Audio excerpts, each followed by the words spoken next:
एक बार वो स्कूल की तरफ बोल दो, गुड मॉर्निंग। वेरी गुड, नमस्कार नमस्कार। क्वेश्चन नंबर 9, क्वेश्चन नंबर 9, चलो फास्ट। हाँ मिस पटना, मैंने कुछ बोला ही नहीं ना, मैंने इतना ही बोला मिस पटना। कभी सोती नहीं है ये लड़की, कभी नहीं सोती है।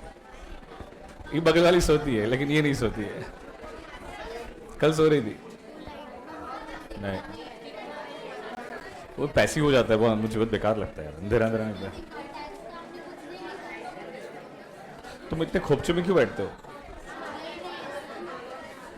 थोड़ा ऐसे बैठा करो। चलो पहले क्वेश्चन, बस हो गया, चलो क्वेश्चन नंबर 9 स्टार्ट करो पहले फास्ट। वो क्या अंदर अंदर लगता है, अच्छा नहीं लगता है क्लासरूम में। Question number 9, net sales of a limited is 30 CR। बताओ सेल्स कितना है?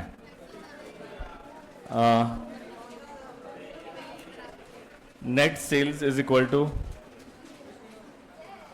30 CR। Earning before interest and tax as a percentage of net sales is 12%।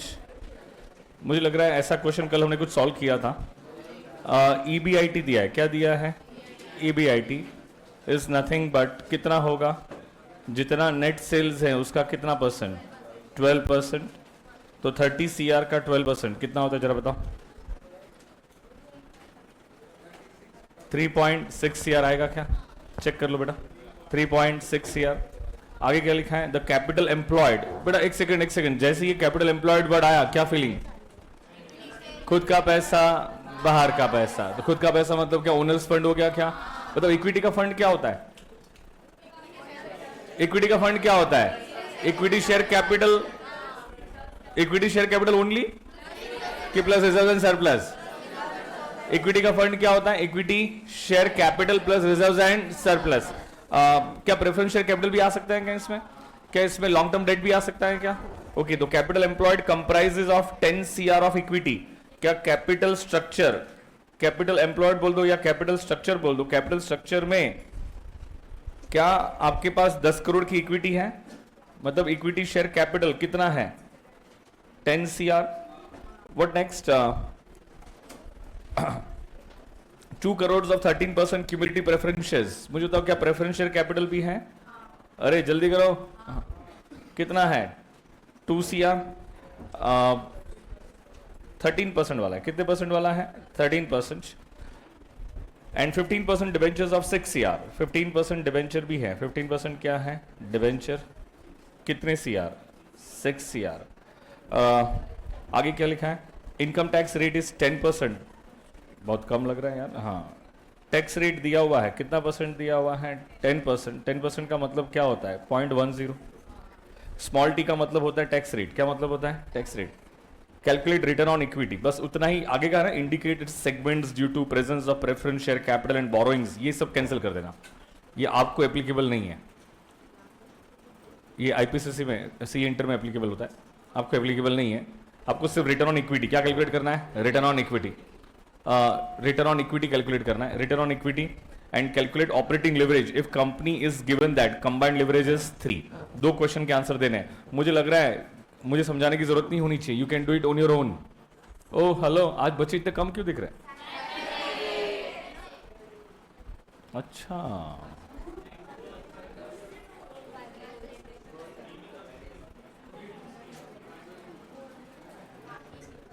Saturday कब चालू है? क्या इतने सारे बच्चों की थोड़ी चालू होती है क्या? मिस पटना,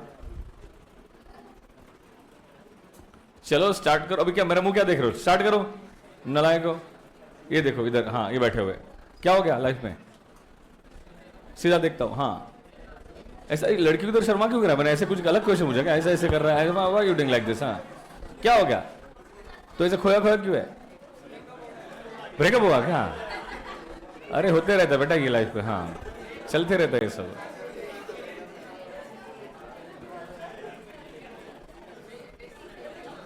क्या मिलिंद शर्मा?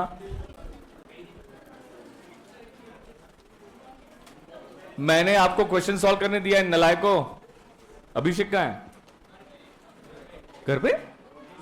घर पे तो ऐसा नहीं है बंदा कि घर पे बैठे, कॉलेज ही होगा उसका।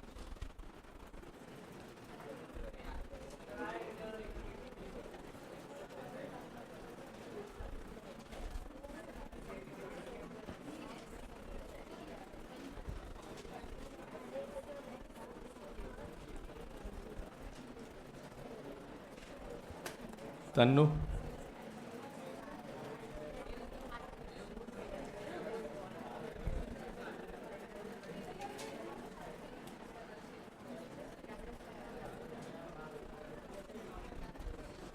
आप लोग को क्वेश्चन सॉल्व करने दिया है, मैंने क्या सॉल्व करने दिया है?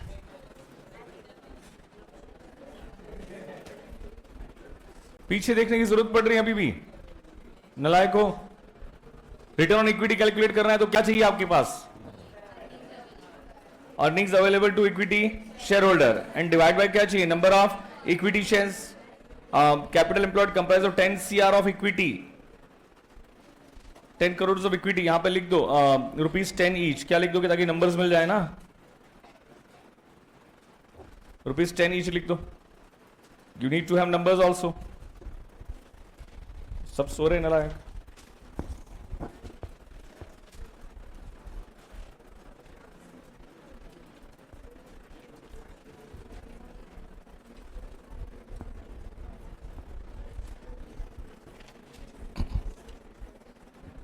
चलो यार, इतना टाइम क्यों ले रहे हो आप लोग? समझ में नहीं आ रहा है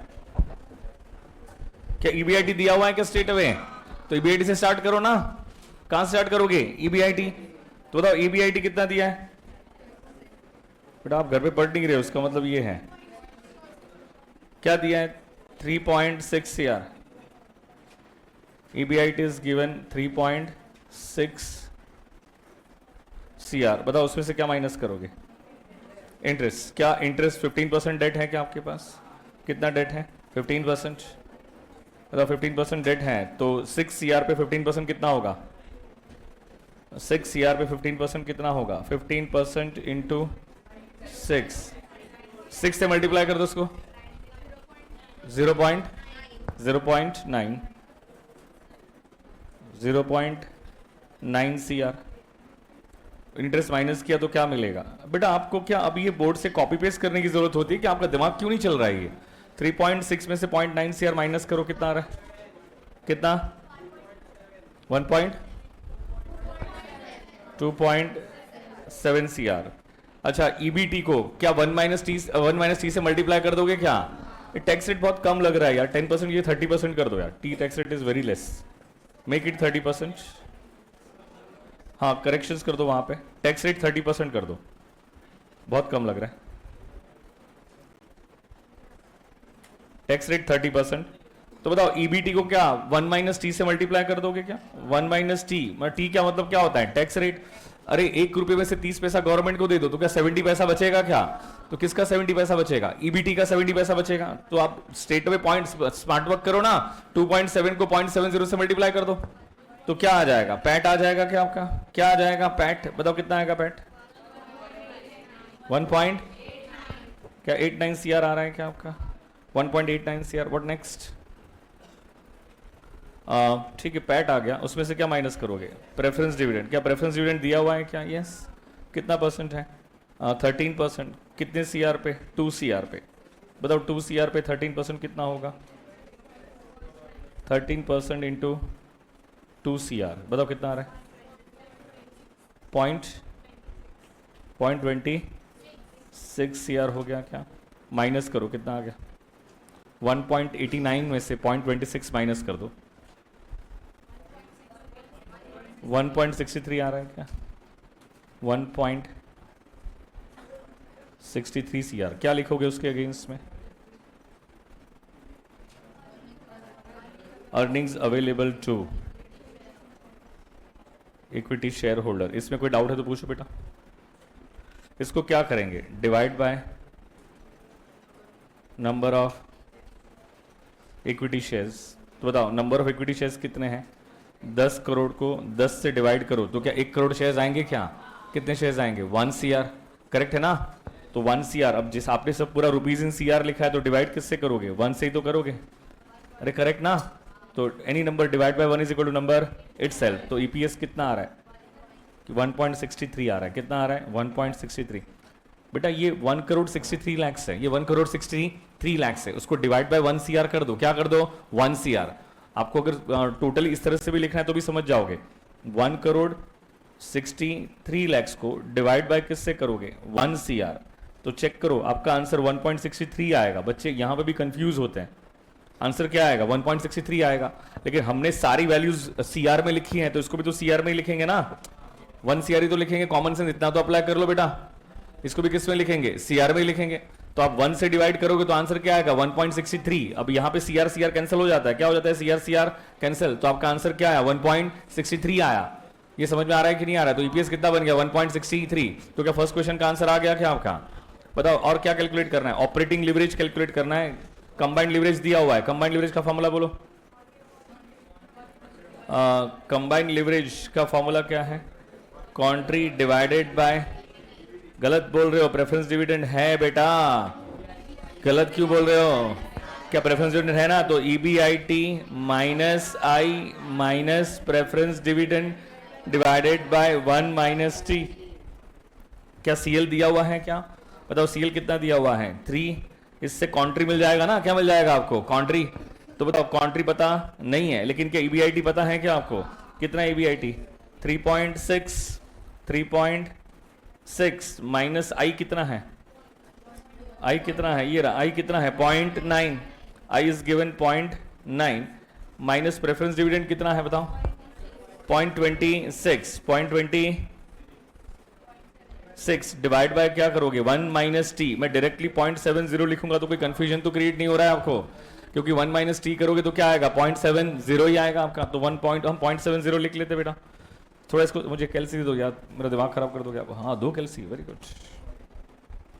3.6, अरे ये 3.6 माइनस 0.9 माइनस कितना आ गया 3 is equal to country divided by 2.7 minus 0.26 divided by 0.70, तो ये कितना बन गया 0.37 समथिंग है क्या, 2.7 माइनस मेमोरी रिकलेक्ट कितना हो गया 2.32, कुछ ऐसा कुछ आ रहा है क्या आपका।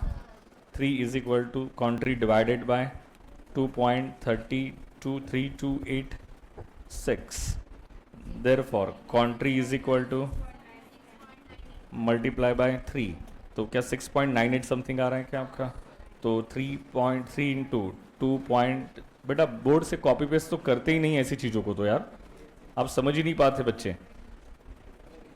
क्या 6.98 कॉन्ट्री आ गया क्या आपका, ये 6.98 CR होगा, क्या होगा, हम लोग हाँ रुपीज इन CR लिख रहे हैं ना, तो ये क्या होगा 6.98 CR कॉन्ट्री आ गया। क्या फाइंड करना था आपको, फाइंड करना था आपको ऑपरेटिंग लिवरेज। ऑपरेटिंग लिवरेज का फॉर्मूला क्या है, कॉन्ट्री डिवाइडेड बाय EBIT। जब तक कॉन्ट्री नहीं पता होता हम लोग ऑपरेटिंग लिवरेज फाइंड नहीं कर सकते थे, इसीलिए with the help of combined leverage हमने क्या फाइंड कर लिया कॉन्ट्री। तो बताओ OL क्या हो जाएगा आपका 6.98 डिवाइडेड बाय क्या है EBIT ना, EBIT 3.6 1.94 आ रहा है क्या, डिवाइड बाय 3.6 तो 1.94 क्या बन गया आपका ऑपरेटिंग लिवरेज। देखो कौन सा क्वेश्चन पेंडिंग है अभी, क्वेश्चन नंबर 13 हुआ है, चेक करो रामदास वाला 13 हो गया, डन विथ 13 बेटा, 13 हो गया बेटा, बहुत सिंपल है अभी 14 15 16 कुछ है ही नहीं बेटा उसमें अभी। 17 करवाया ना मैंने, 7 क्वेश्चन नंबर 7 में क्या है देखो एक बार, ठीक है क्वेश्चन नंबर 7 देख लेते हैं, बहुत ज़्यादा सिंपल है। मुझे तो क्या फाइंड करना है, degree of operating leverage and degree of combined leverage for all the firms, for all the firms. ये जितनी भी फर्म्स दिया है वो अलग अलग फर्म्स हैं। क्या दिया आपके पास, नहीं फाइंड क्या करना है पहले बताओ, degree of operating leverage and आपको हाँ ये क्वेश्चन नंबर 7 पे डिस्कशन चल रहा है, degree of operating leverage find करना है, दूसरा क्या फाइंड करना है, डिग्री ऑफ कंबाइंड लिवरेज। आपको क्वेश्चन में दिया क्या है पहले ये समझो, परसेंटेज चेंज इन रेवेन्यू, बताओ परसेंटेज चेंज इन रेवेन्यू का मतलब क्या होता है, सेल्स, क्या परसेंटेज चेंज इन सेल्स दिया हुआ है क्या, परसेंटेज चेंज इन ऑपरेटिंग इनकम, एक सेकंड यार अभी दिमाग मत खराब करना, ऑपरेटिंग इनकम को ऑपरेटिंग प्रॉफिट कह सकते हैं, और ऑपरेटिंग प्रॉफिट क्या होता है, ईबीआईटी, अरे यस और नो, तो क्या आपके पास परसेंटेज चेंज इन ईबीआईटी दिया हुआ है क्या, नेक्स्ट क्या दिया है, परसेंटेज चेंज इन ईपीएस, थोड़ा रिकलेक्ट करें तो समझ में आता है कि सारे ओरिजिनल फॉर्मूले वाले वैल्यूज देके रखी है क्या, तो क्या इससे हम degree of operating leverage calculate कर सकते हैं, रिकलेक्ट करके बताओ डिग्री ऑफ ऑपरेटिंग लिवरेज का ओरिजिनल फॉर्मूला, परसेंटेज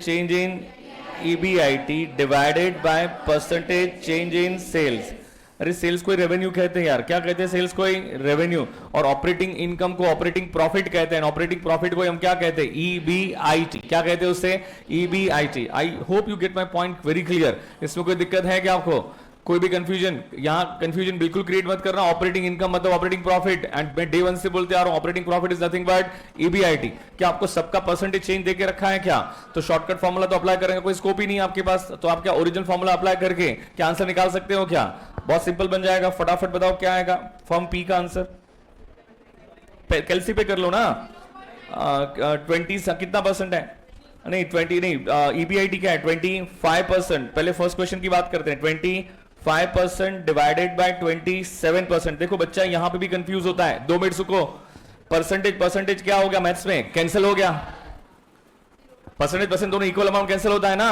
अगर मैथ्स में x डिवाइड बाय x होगा तो कैंसिल होगा कि नहीं होगा आपका, तो वैसे परसेंटेज भी क्या होता है कैंसिल, तो बचेगा क्या 25 डिवाइड बाय 27, तो करो 25 डिवाइडेड बाय 27, कितना बचेगा 0.92, तो क्या फॉर्म पी का आंसर क्या 0.92 आया क्या, बस ऐसे ही करते जाना है आपको, बताओ क्यू का ऑपरेटिंग लिवरेज कितना आ जाएगा, बताओ फास्ट, 32, कैलसी पे कर लो, 32 डिवाइडेड बाय क्या होगा 25, तो कितना होगा 1.28, ये ऑपरेटिंग लिवरेज की बात कर रहा हूं, किसकी बात कर रहा हूं, ऑपरेटिंग लिवरेज, समझ में आ रहा है ना, इतना करना होगा, लेकिन कैलसी पे पागलों की तरह देखोगे तो कुछ नहीं होगा, फॉर्म आर का आंसर बताओ, 36 divide by 23, 36 divided by 23, 57 round of करो, 40 डिवाइड बाय 21, 40 डिवाइड बाय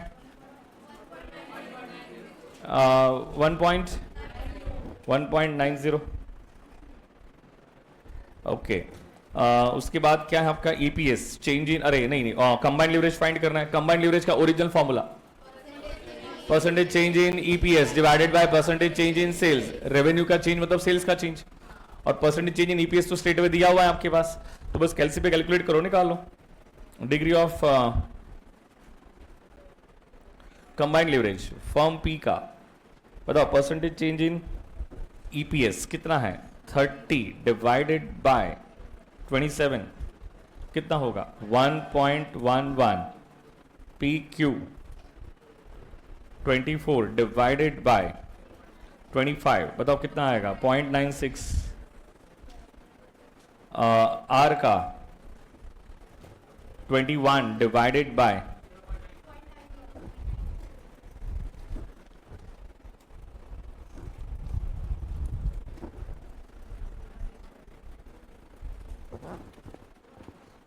हाँ जी कितना है बता दो मुझे, आर का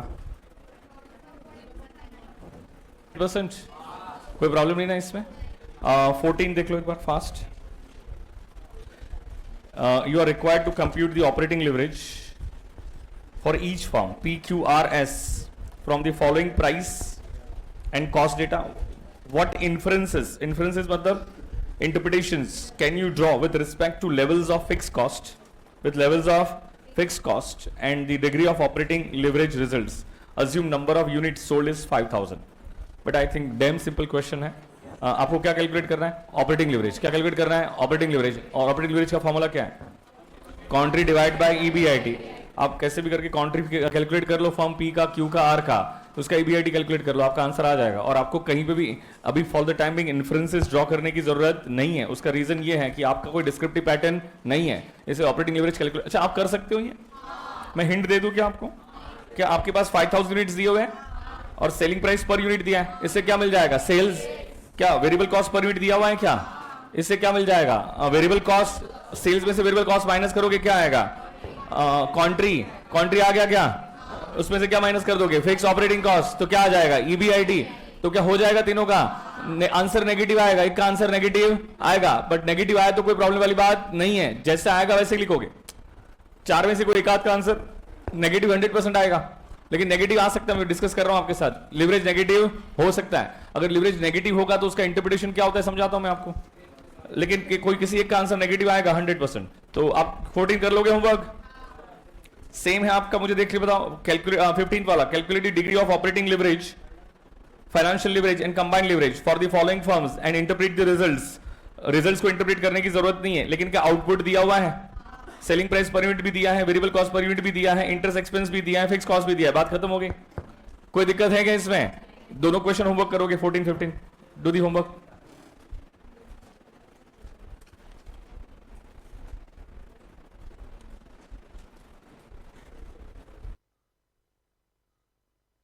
बच्चों कल एक इंपॉर्टेंट डिस्कशन कर रहे थे हम लोग, प्लीज पे अटेंशन। आज एक छोटा सा थियोरेटिकल डिस्कशन है, टॉपिक ओवर।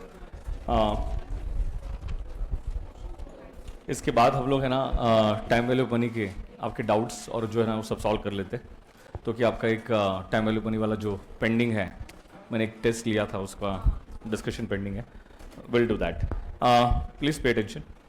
पहले मुझे बताओ कल जो डिस्कशन था, it's was very important discussion as far as leverage का knowledge is concern and leverage का क्रक्स पूरा इसी इसमें था। मुझे बताओ, मैंने ये पूछा था, एक फर्म लिवर्ड होती है, एक फर्म अनलिवर्ड होती है, दोनों में डिफरेंस क्या है? जिसमें डेट है वो लिवर्ड है, जिसमें डेट नहीं है वो क्या है? अनलिवर्ड है। I hope get my point clear. Debt company के पास होना चाहिए कि नहीं होना चाहिए? डिपेंड्स मैंने सिखाया नहीं कल, नालायक हो। मैंने कहा डिपेंड सिखाया था आपको कल करके। डेट होना चाहिए कि नहीं होना चाहिए? तो क्या हो, क्या सोचोगे?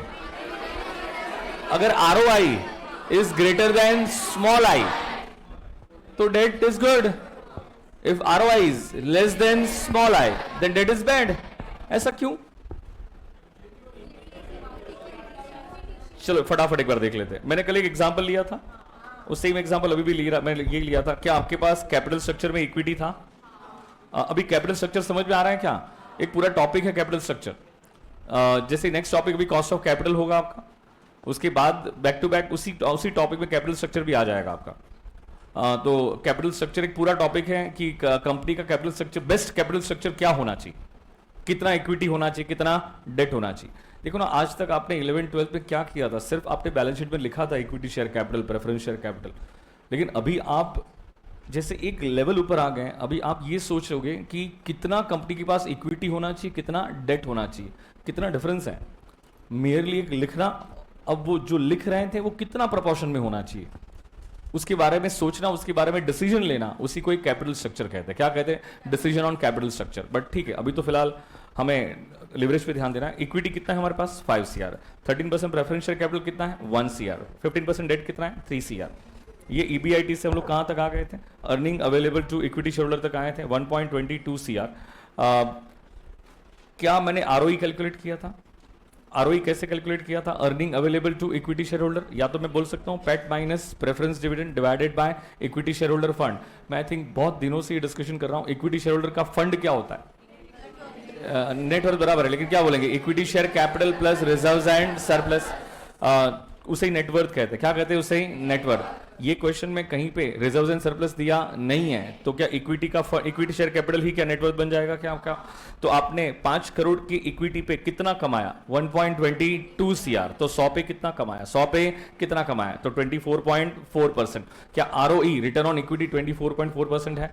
सीधा सिंपल सा इंटरप्रिटेशन है, 100 रुपए में से इक्विटी के लिए कितना कमाया? 24.4। ओके, ROI कैलकुलेट किया। अब आई डोंट थिंक सो कि I should explain the formula and everything. ROI का एक और नाम है ROC। ROC का फुल फॉर्म है रिटर्न ऑन कैपिटल एम्प्लॉयड। जिसके रिटर्न की बात करते हैं वो कहां पे आएगा? डिनोमिनेटर। और उसकी इनकम कहां पे आती है? न्यूमरेटर। क्या ये कैपिटल एम्प्लॉयड में इक्विटी का भी फंड है, प्रेफरेंस का भी फंड है, तो क्या डेट फंड भी है? क्या तीनों का फंड है? तो ऊपर भी इनकम भी तो तीनों की होनी चाहिए। ईबीआईटी किसकी इनकम है? इक्विटी, प्रेफरेंस और डेट, क्या तीनों की इनकम है क्या? मैच, मैथमेटिकल मिसमैच नहीं होना चाहिए, मैच होना चाहिए। आई hope you get my point clear बेटा। तो ईबीआईटी कितना दिया हमारे पास? 1.88 CR divide by 9 CR. 9 CR के कैपिटल एम्प्लॉयड पे कितना कमाया? 1.8 सीआर। तो 100 पे कितना कमाया? 20%। कितना कमाया? 20%। समझो बातों को, 20% आरओआई है, रिटर्न ऑन इन्वेस्टमेंट है, रिटर्न ऑन कैपिटल एम्प्लॉयड है। इसका मतलब यह है कि 100 रुपए की कैपिटल एम्प्लॉयड होगी तो आपने 20 रुपया कमाया। 100 रुपए की कैपिटल एम्प्लॉयड में क्या सिर्फ इक्विटी का होता है कि इक्विटी, प्रेफरेंस और डेट तीनों का होता है? तो क्या ये 20 रुपए की इनकम भी क्या तीनों की है? You all connect my point very clear. इसे आरओआई कहते हैं। क्या कहते बेटा उसे? आरओआई। तो बताओ आरओआई कितना परसेंट आया? 20%। अगर ध्यान से थोड़ा समझोगे, ध्यान, यहां पे ये सिचुएशन में आरओआई 24.4% है। कितना परसेंट है? 24.4% है। और यही आरओआई आपको नहीं लगता है, sorry ROE, I am sorry मैं गलत बोल रहा हूं। आरओई कितना परसेंट है? 24.4% है। क्या वो आरओआई से ज्यादा है? आरओआई कितना है? 20%। सुनोगे, मुझे बताओ टोटल मिला के कितना कैपिटल, कितना नहीं, इक्विटी से कितना आया था? 5 करोड़। डेट, अरे प्रेफरेंस से कितना आया था? 1 सीआर। डेट से कितना आया था? 3 सीआर। टोटल मिला के कितना आया था? 9 सीआर। क्या ये 9 सीआर पूरा इन्वेस्ट हुआ था? पूरा इन्वेस्ट हुआ था। तो उस पे कमाया कितना? 1.8 सीआर। जो कमाया वो ईबीआईटी है। कैपिटल एम्प्लॉयड पे जो कमाया वो क्या है? ईबीआईटी। इसमें कोई दिक्कत है क्या? तो परसेंटेज फॉर्म में कितना कमाया? 20%। मैं आपसे क्वेश्चन पूछा, आप मुझे आंसर करना। क्या ये जो 9 सीआर है उसमें क्या 5 करोड़ इक्विटी का है? 9 सीआर पे 20% रिटर्न है ना? कितना परसेंट रिटर्न है? 20%। तो इक्विटी के 5 करोड़ पे भी कितना रिटर्न होना चाहिए? मुझे बताओ इक्विटी, हाँ इसमें टोटल मिला के कितना दिया है? 9 सीआर। बताओ उसमें इक्विटी का कितना है? 5। तो 5 पे कितना परसेंट कमाया? 20%। उतना ही कमाया ना ऐसे तो। 20% कमाया तो कितना कमाया? 1 सीआर। 9 सीआर में 1 सीआर का प्रेफरेंस का है, उसमें भी कितना कमाया? 20%। तो कितना कमाया? 20 lakhs। बताओ डेट का कितना सीआर है? 3 सीआर। उससे भी कितना अर्न किया? 20%। Then how much we earn? 60 lakhs on debt. Please tell me one thing, क्या टोटल मिला के 9 सीआर कैपिटल एम्प्लॉयड है, इक्विटी का कितना है? 5 करोड़, और 5 करोड़ पे रिटर्न कितना था? 20%, 20%। तो कितना हो गया? 1 CR. You tell me one thing, on preference 1 CR पे कितना अर्न किया? 20%। लेकिन प्रेफरेंस को जब देना पड़ा तो कितना दिया? 13%। मतलब अमाउंट फॉर्म में कितना अर्न किया? 20 lakhs। जब उसको दिया तो कितना परसेंट दिया? 13%। तो 1 सीआर का 13% कितना होता है? 13 lakhs। कॉमन सेंस अप्लाई करके बताओ, जो प्रेफरेंस से पैसा लिया था क्या उसको मार्केट में इन्वेस्ट किया था? आई वुड रादर से कहीं ना कहीं पे इन्वेस्ट किया था। तो जो इन्वेस्ट किया था उस पर कितना कमाया? 20%। करेक्ट है। और रिटर्न ऑन इन्वेस्टमेंट कितना कमाया? 20%। तो यहां पे दिया कितना? 13%। तो बीच का 7% बच गया ना? किसका? इक्विटी का। तो इक्विटी को तो 1 करोड़ के ऊपर भी कुछ मिल रहा है, नहीं मिल रहा है? समझ में आ रहा है कि नहीं आ रहा है? इक्विटी को तो 1 सीआर के ऊपर भी कुछ मिल रहा है। तो कितना मिल रहा है? 7 लाख। अरे इक्विटी का रेसिडुअल इंटरेस्ट होता है। कौन सा इंटरेस्ट होता है? रेसिडुअल। बचा तो लेंगे, नहीं बचा तो नहीं लेंगे। तो क्या किसी को भी देने के बाद बचेगा तो कौन लेके जाएगा? इक्विटी लेके जाएगा। तो कहने का मतलब यह है कि प्रेफरेंस के पैसों से कमाया 20 लाख, लेकिन जिससे पैसा लिया था वो कुछ डिमांड भी तो करेगा, तो उसको दिया 13 lakhs। तो बीच का 7 lakhs एडिशनल बच गया ना? कौन लेके गया? इक्विटी। सिमिलरली डेट पे कमाया कितना? 20%। तो कितना कमाया? 60 lakhs। लेकिन डेट को दिया कितना? 15%। करेक्ट ना? तो अमाउंट फॉर्म में कितना दिया? 45। आई होप समझ में आता होगा। क्या 45 lakhs दिया? क्या आप जिससे पैसा लेते हो उसको कुछ देना तो पड़ेगा ना? फ्री में थोड़ी कोई पैसा देने वाला है आपको। आप भी हमें पैसा देते हो, फीस देते हो, तो क्या उसके अगेंस्ट हम नॉलेज देते कि नहीं देते आपको? तो व्हेन यू पे something you always demand something, you always expect something. तो क्या डेट ने पैसा दिया था तो वो 15% एक्सपेक्ट कर रहा था? कितना एक्सपेक्ट, सॉरी कितना, हाँ सॉरी 15% करेक्ट है, 15% एक्सपेक्ट कर रहा था। तो उसका पैसा लेके हमने इन्वेस्ट किया, उस पर 20% कमाया और उसको दिया कितना? 15%। तो 5% बच गया ना? किसका? इक्विटी का। तो बताओ अमाउंट फॉर्म में कितना बचा? 15 लाख। तो ये किसको जाएगा? इक्विटी। तो इक्विटी ने सिर्फ 1 सीआर नहीं कमाया, क्या ये भी कमाया क्या? तो टोटल करोगे तो इक्विटी ने टोटल कितना कमाया? 1.22 सीआर। देखो ना, वही तो आ रहा था रिटर्न, अरे earnings available to equity shareholder, क्या 1.22 सीआर आ रहा था क्या आपका? करो 1.22 सीआर कितने करोड़ पे कमाया? 5 करोड़ पे कमाया। 5 करोड़ पे कितना कमाया? 1.22 सीआर। तो क्या 24.4% कमाया? क्या डेट के वजह से, प्रेफरेंस के वजह से क्या इक्विटी को बेनिफिट मिल रहा है? तो डेट अच्छा, प्रेफरेंस अच्छा। क्या इक्विटी का रिटर्न बढ़ रहा है? तो डेट भी अच्छा, प्रेफरेंस भी अच्छा। नहीं समझे मेरी बात? अगर इक्विटी अच्छा, मुझे बताओ, डेट को देना है 15%, इन्वेस्ट करके 10% ही आता, कितना आता? लेकिन डेट को क्या 10% ही देते कि 15% ही देते? तो वो 5% जो 1 करोड़ इक्विटी का था ना, उसमें से निकाल के देना पड़ता, तो इक्विटी का रिटर्न क्या हो जाता? कम हो जाता। समझो मेरी बात। I know it's technical, but I think very common sense based. नहीं, मस्ती नहीं चल रही है, जेन्युइनली कॉमन सेंस बेस्ड है। बातों को समझोगे तो प्रैक्टिकली कंपनी में ऐसा ही होता है। ये जो सारी बातें शेयर करो, इट्स अ प्रैक्टिकल थिंग्स।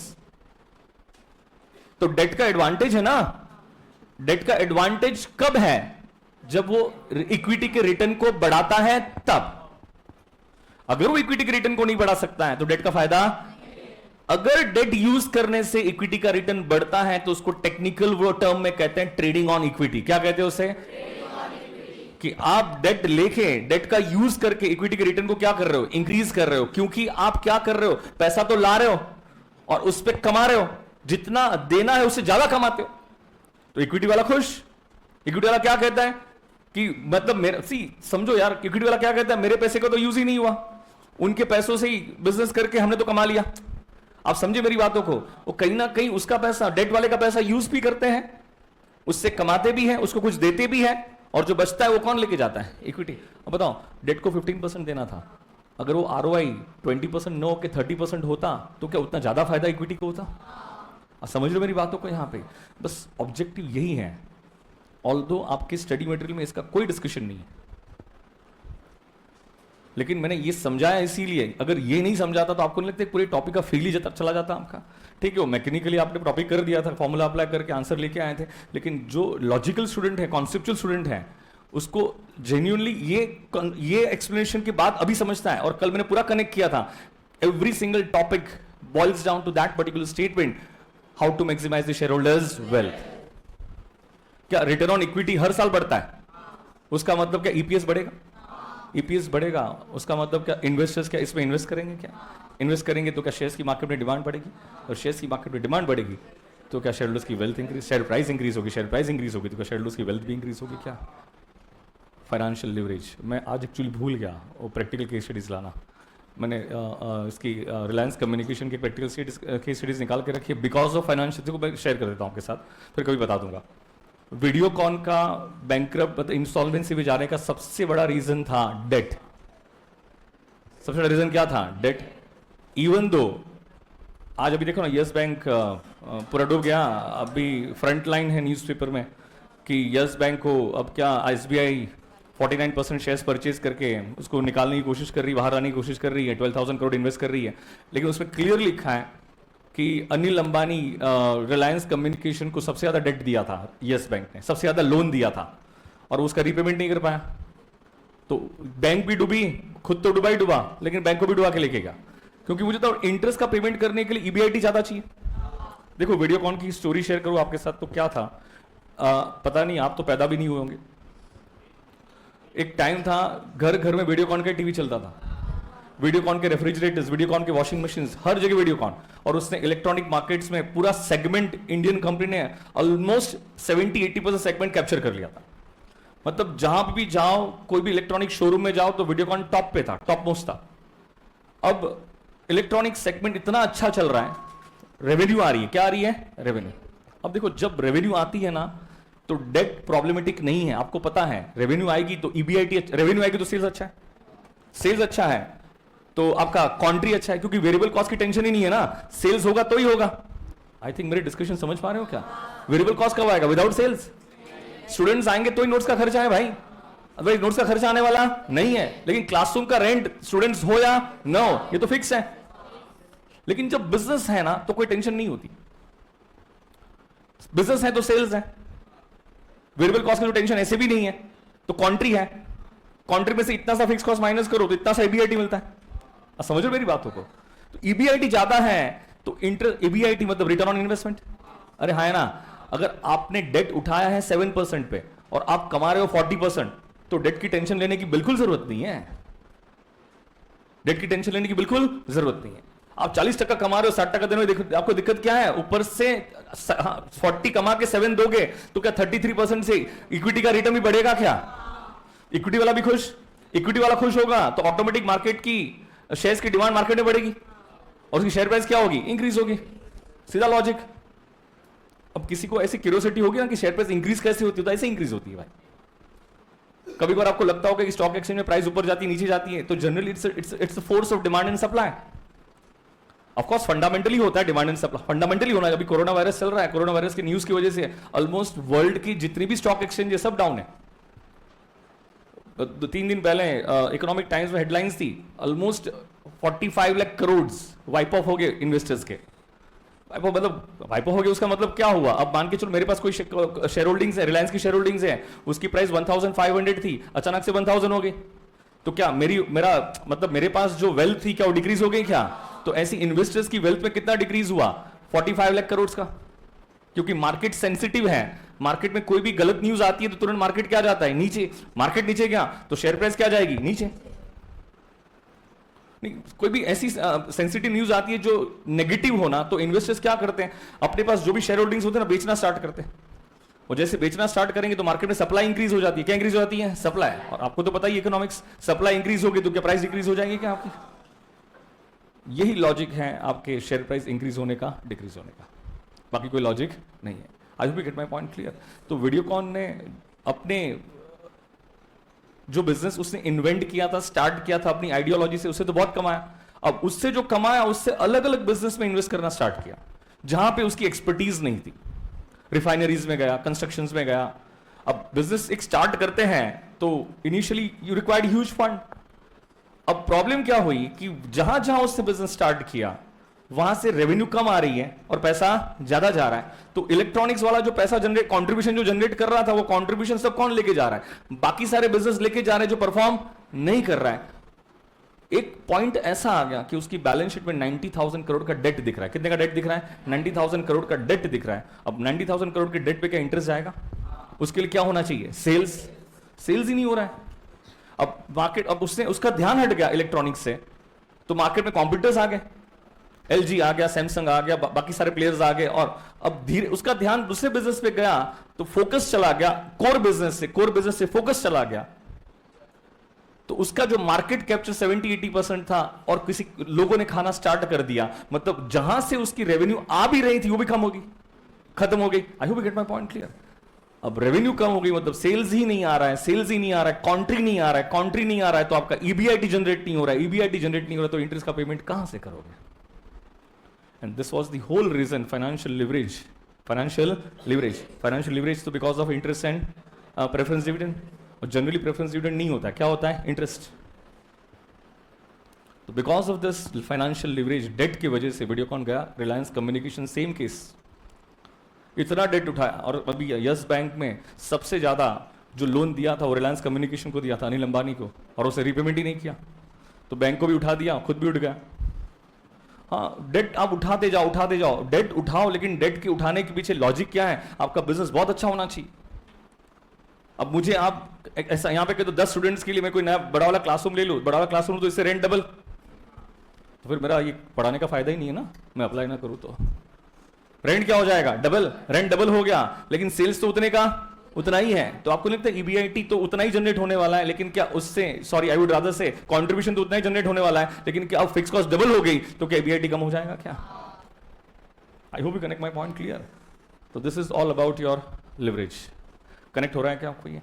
तो हमने कल जो डिस्कशन किया था that was the mainly relationship of ROI and ROE. ये समझना बहुत जरूरी है। एक last concept of your leverage which is operating break even point, financial break even point and combined break even point. पहले तो ब्रेक इवन पॉइंट का मतलब क्या? नहीं ऐसे नहीं बोलोगे, ऐसा मैं समझा रहा हूं कैसे बोलना है आपको, ऑलवेज कैसे बोलना है। 2 मिनट ध्यान दो। ब्रेक इवन पॉइंट मतलब that level of sales, that level of at which no profit no loss बराबर, लेकिन किस पे? एक सेल्स होगा ना लेवल का, वो 10,000 यूनिट्स भी हो सकता है, वो अमाउंट फॉर्म में भी हो सकता है। I hope you get my point clear. one level of sales at which no profit no loss, तो उसे क्या कहते हैं? Break even point. क्या कहते हैं उसे? आप नो प्रॉफिट नो लॉस बोलते हो बराबर है, लेकिन एक लेवल ऑफ सेल्स भी तो होना चाहिए ना वहां पे। उस लेवल ऑफ सेल्स पे आपका कंट्रीब्यूशन उतना ही है जितना क्या है, फिक्स कॉस्ट है। तो country is equal to fix cost होगा, तो प्रॉफिट आने वाला नहीं है। तो उसे उस सिचुएशन को कहेंगे ब्रेक इवन पॉइंट की सिचुएशन। क्या कहेंगे उसे? Break even point. Operating break even point is that level of sales at which EBIT is equal to zero. EBIT is equal to zero. कुछ समझ में आया क्या? ओके पहले बताओ,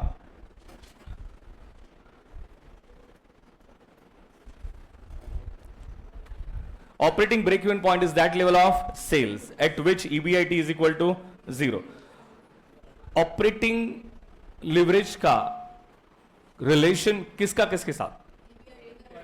सेल्स का ईबीआईटी के साथ ना। ओरिजिनल कनेक्शन तो किसके साथ है? सेल्स का ईबीआईटी के साथ। अरे यस और नो? तो अब मुझे बताओ, सेल्स 1000 है, वेरिएबल कॉस्ट कितना है? 400, कॉन्ट्री कितना है? 600, फिक्स कॉस्ट उतना ही है, फिक्स कॉस्ट उतना ही है। तो क्या ईबीआईटी जीरो आएगा क्या? शॉर्टकट फॉर्मूला बोलो, contri divided by EBIT, contri divided by EBIT. एक सेकंड, क्या ईबीआईटी जीरो आ रहा है? क्या ईबीआईटी क्या आ रहा है? जीरो। तो मतलब आपका ऑपरेटिंग ब्रेक इवन पॉइंट क्या होगा? ऑपरेटिंग ब्रेक इवन पॉइंट क्या होगा? पहले कॉमन सेंस अप्लाई करके बताओ, सेल्स और ईबीआईटी का रिलेशन क्या है? Operating leverage. तो उसके बीच का जो ब्रेक इवन पॉइंट होगा वो क्या होगा? ऑपरेटिंग ब्रेक इवन पॉइंट ही होगा। क्या होगा? Operating break even point. Operating break even point मतलब that level of sales where profit is equal to zero. That level of sales where profit is equal to zero. तो बताओ, क्या ये 1000 वो लेवल ऑफ सेल्स है जहां पे EBIT क्या बन जाता है? जीरो। तो क्या ये 1000 लेवल ऑफ सेल्स, क्या उसे हम ऑपरेटिंग ब्रेक इवन पॉइंट कहेंगे? क्या कौन सा ब्रेक इवन पॉइंट कहेंगे? अभी ब्रेक इवन पॉइंट को एक नाम दे दिया। कौन सा नाम दे दिया? ऑपरेटिंग। हमने कॉस्टिंग में सीखा था ना ब्रेक इवन पॉइंट, वहां पे ऑपरेटिंग फाइनेंशियल ऐसा कुछ नहीं सीखा था। लेकिन अब हमें रिलेशनशिप पता चल गया कि सेल्स और ईबीआईटी का रिलेशन क्या है? ऑपरेटिंग है। ईबीआईटी और ईबीटी का रिलेशन क्या है? फाइनेंशियल है। और सेल्स और ईपीएस का रिलेशन क्या है? कंबाइंड है। तो ये दोनों के ब्रेक इवन, ये दोनों के बीच में जो ब्रेक इवन पॉइंट आता है उसका नाम क्या दे दिया? ऑपरेटिंग। ये दोनों के बीच में जो ब्रेक इवन पॉइंट आता है उसका नाम क्या दे दिया? फाइनेंशियल। और ये दोनों के बीच में जो ब्रेक इवन पॉइंट आता है उसका नाम क्या दे दिया? कंबाइंड। मतलब ब्रेक इवन पॉइंट को एक नाम दे दिया गया। और हमें अब रिलेशनशिप एस्टैब्लिश करना आता है तो हम नाम भी दे सकते हैं। क्या दिक्कत वाली बात है बच्चों? और ब्रेक इवन पॉइंट का सिंपल सा मतलब होता है that level of sales where something is equal to zero. That level of sales where profit is equal to zero. No profit no loss. तो बस मैं भाई वही बता रहा हूं, क्या 1000 वो लेवल ऑफ सेल्स है जिस पे ईबीआईटी क्या आएगा? जीरो। तो बताओ, ये 1000 सेल्स को क्या हम ब्रेक इवन सेल्स कहेंगे क्या, या तो ब्रेक इवन पॉइंट कहेंगे क्या? लेकिन थोड़ा टेक्निकल वर्ड में समझे, एफएम के लिवरेज के टर्म में समझे, तो ये ब्रेक इवन पॉइंट कौन सा? फाइनेंशियल वाला, ऑपरेटिंग वाला कि कंबाइंड वाला? ऑपरेटिंग वाला। तो उस ब्रेक इवन पॉइंट को नाम क्या दे दिया? Operating break even point. कोई दिक्कत होगी क्या आपको? कोई भी कंफ्यूजन? सबको प्रॉपर्ली समझ में आ रहा है क्या? ओके, नेक्स्ट क्या लिखा है? Financial break even point is that level of sales where EBT is equal to zero, EPS is equal to zero. In this situation EBIT is equal to interest. क्या ये सिचुएशन में क्या contri is equal to fix cost था? Contri is equal to क्या था? Fix cost. Contri is equal to fix cost होगा तभी जाके तो ईबीआईटी क्या आएगा? जीरो। बच्चा इतना सिंपल सी बात समझ नहीं पा रहा है, वियर्ड फेसेस बता रहा है यार। ये तो ऑलरेडी डिस्कशन हो चुका है ना, क्यों इतना स्ट्रेच करवा रहे हो कॉन्सेप्ट को अननेसेसरी? मुझे तो contri is equal to fix cost होगा तभी तो जीरो आएगा। ब्रेक इवन पॉइंट क्या होता है? ब्रेक इवन पॉइंट मतलब such point where contribution is equal to fix cost. जिन्होंने बीच में लेक्चर मिस किए होंगे ना, उन्हीं के वियर्ड फेसेस आते हैं, अदरवाइज दिक्कत नहीं हो सकती इसमें। कोई कंफ्यूजन है क्या इसमें? तो मुझे बताओ, contri is equal to fix cost होगा कि नहीं होगा? तब जाके ईबीआईटी क्या आएगा? जीरो। तो ये लेवल ऑफ सेल्स को हम ब्रेक इवन सेल्स कहेंगे या तो ब्रेक इवन पॉइंट कहेंगे।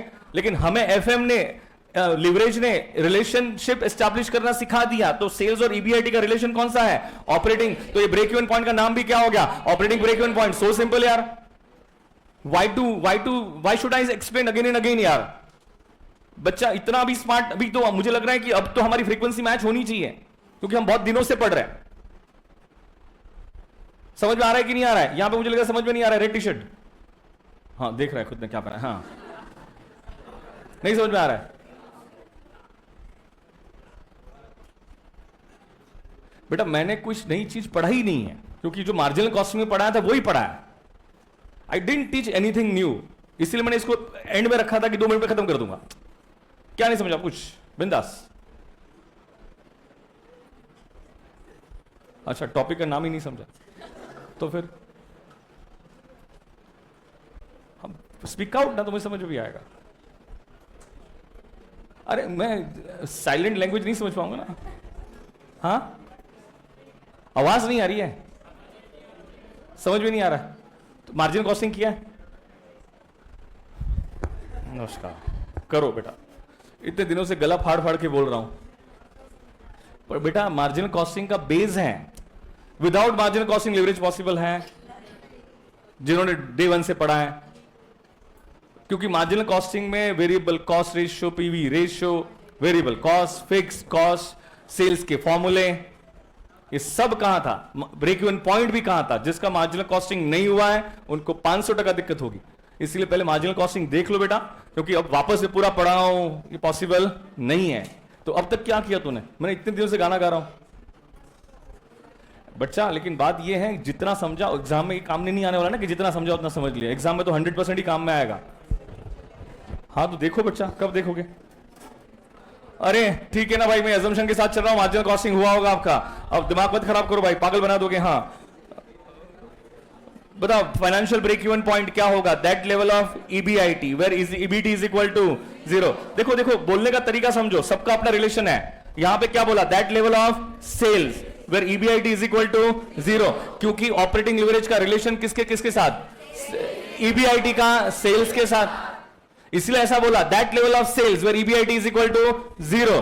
तो बताओ फाइनेंशियल ब्रेक इवन पॉइंट क्या बोला? That level of EBIT where EBT is equal to 0। तो कंबाइंड लिवरेज में क्या बोलोगे? That level of sales where EPS is equal to 0। ये टोन है ना, एक रिदम है। वापस देखो एक बार, operating break even point that level of, नहीं पहले पहले देखो, ऑपरेटिंग ब्रेक इवन नहीं, ऑपरेटिंग लिवरेज का रिलेशन किसका किसके साथ? सेल्स का ईबीआईटी के साथ। तो क्या बोलोगे? That level of sales where EBIT is equal to 0। तो फिर फाइनेंशियल लिवरेज में ब्रेक इवन पॉइंट क्या होगा? रुको, पहले रिलेशन बोलोगे। EBIT EBT original relation, always original वाला होता है भाई, ध्यान देना, कभी शॉर्टकट वाला नहीं होगा। रिलेशन ऑलवेज ओरिजिनल वाला। तो बताओ that level of EBIT where EBT is equal to 0। Combined leverage का relation that level of sales where EPS is equal to 0। समझ में आ रहा है क्या?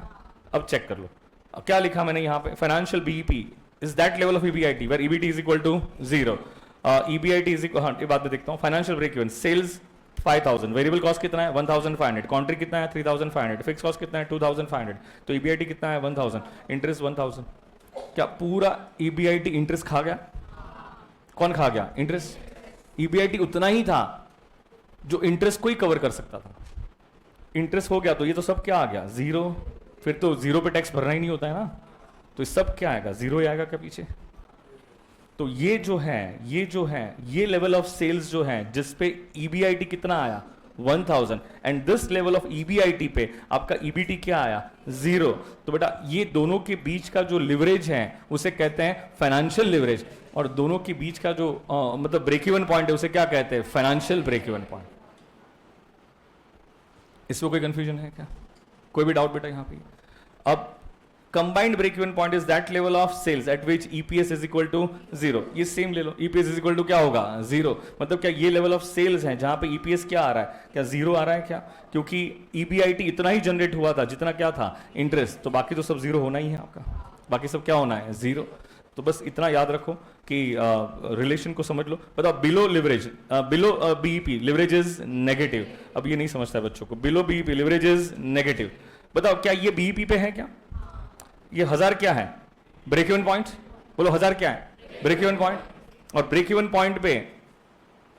पॉइंट पे मुझे बताओ, चलो मैं कहता हूं बिलो बीईपी करते हैं, तो आपका कॉन्ट्री आया 500। कितना आया कॉन्ट्री? यहां पे लिखा है कॉन्ट्री कितना आया? 500। और फिक्स कॉस्ट कितना है? 600। तो मुझे बताओ ईबीआईटी क्या नेगेटिव हो जाएगा क्या? ईबीआईटी क्या हो जाएगा? नेगेटिव। इससे जब आप लिवरेज कैलकुलेट करोगे तो क्या आएगा? Degree of operating leverage is nothing but contribution divided by EBIT. तो 500 डिवाइडेड बाय -100 क्या इज नथिंग बट -5।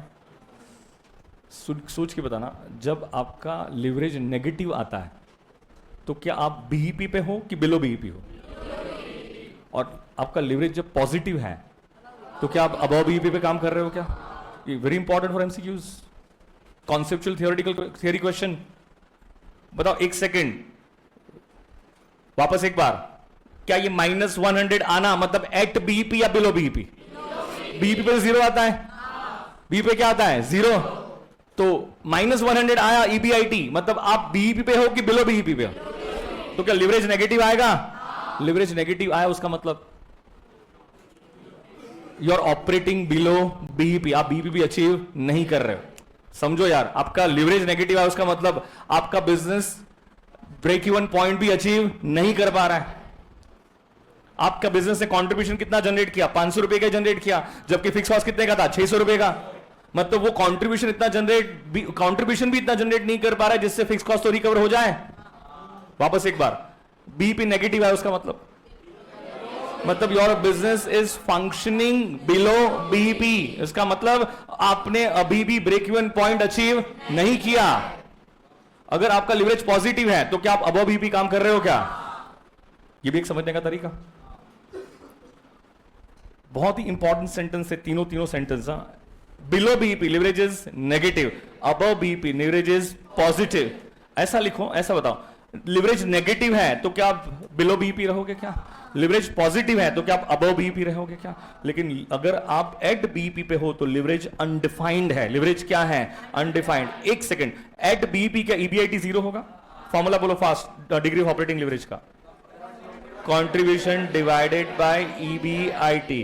कंट्री कितना था? 600 डिवाइड बाय 0। एक मिनट याद रखना, मैथमेटिकली कोई भी नंबर को 0 से डिवाइड करोगे कैलसी पे भी तो एरर आएगा। क्या आएगा? एरर। एरर का मतलब ये अनडिफाइंड है। ये क्या है?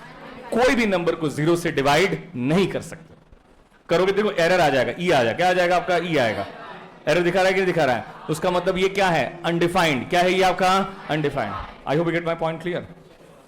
तीन sentence, last sentence of your leverage but very important sentence. बताओ, at BEP leverage is undefined. क्यों? क्योंकि डिनोमिनेटर में 0 आएगा। क्या आएगा बेटा? 0। 0 आया, कोई भी नंबर को 0 से डिवाइड नहीं कर सकते। कोई भी नंबर को 0 से डिवाइड, वो अनडिफाइंड बन जाता है। क्या बन जाता है? मैथ्स की प्रॉपर्टी है, ये अनडिफाइंड बन जाता है।